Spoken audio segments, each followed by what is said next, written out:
Assalamualaikum warahmatullahi wabarakatuh. Salam Om Swastiastu, salam budaya dan salam kebajikan. Baiklah, perkenalkan nama saya Muhammad Abdillah dari kelas 1D. Saya di sini akan menjelaskan tentang 3 prinsip hak asasi manusia menurut Ronald Smith. Di sini ada 3 macam prinsip hak asasi manusia menurut Ronald Smith. Yang pertama, ada prinsip kesetaraan equality. Yang kedua, ada prinsip non-diskriminasi. Yang ketiga, ada prinsip kewajiban positif setiap negara.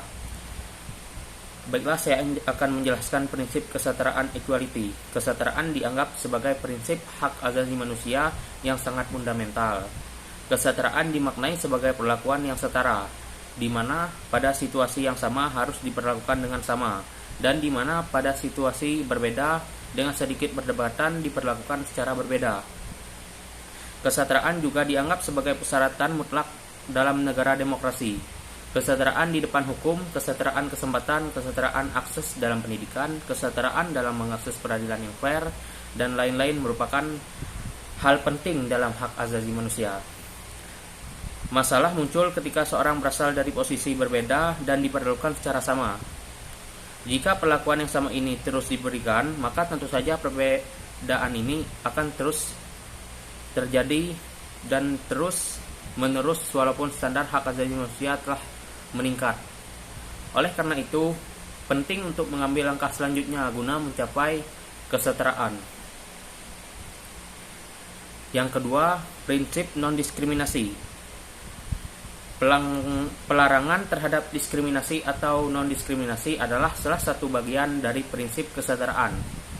Jika semua orang setara, maka seharusnya tidak ada perlakuan yang diskriminatif yang dilakukan untuk mencapai kesetaraan. Pada efeknya, diskriminasi adalah kesenjangan perbedaan perlakuan dari perlakuan yang seharusnya sama atau setara.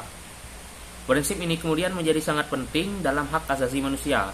Dalam hal ini, diskriminasi memiliki 2 bentuk, yaitu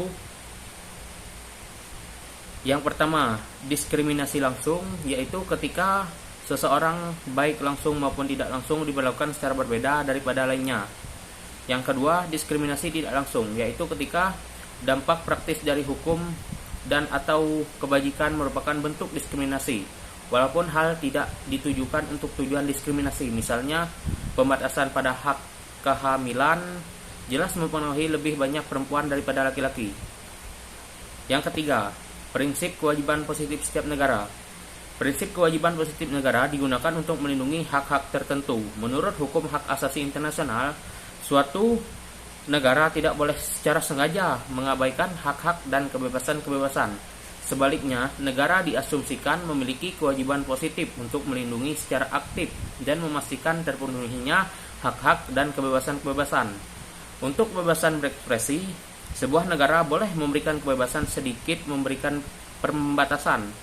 Untuk hak hidup, negara tidak boleh menerima pendekatan yang pasif. Negara wajib membuat suatu aturan hukum dan mengambil langkah-langkah guna melindungi secara positif hak-hak dan kebebasan yang dapat diterima oleh negara. Karena alasan inilah negara membuat aturan hukum. Melawan pembunuhan untuk mencegah aktor negara.